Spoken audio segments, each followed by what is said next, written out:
अनिता खडके, जिल्हा परिषद प्रशाला भादा येथे शिक्षिका आहे।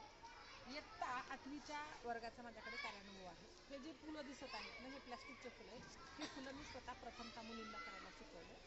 त्यानंतर शाळेमध्ये प्रमुख पाहुणे आल्यानंतर वापरण्यात आलेलं हे जे काही रॉ मटेरियल होतं, असंच आम्ही फेकून दिलेलं मुलांना मी जमा करून ठेवायला सांगितलं। आणि हे जे काही फुलं आहेत, फुलं हे म्हणजे प्लास्टिक आणि कागदापासून, टाकून दिलेल्या कागदापासून आणि प्लास्टिकपासून आम्ही फुलं बनवलेली आहेत। म्हणजे मला एकंदरीत असं म्हणायचं आहे की कार्यानुभवाच्या विषयाच्या अंतर्गत टाकाऊपासून टिकवण्याचा अतिशय सुंदर अशा पद्धतीचा गुच्छ आहे।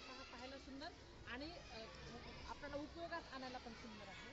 आणि आलेल्या पाहुण्यांना आपण जो काही खर्च होणार आहे तो खर्च पण वाढेल, मुलांमध्ये आवड निर्माण होईल, रिकामा वेळ मुलांचा सत्कार लागेल, मुलांमध्ये कलात्मकता आणि कलाविषयाची गोडी निर्माण होईल।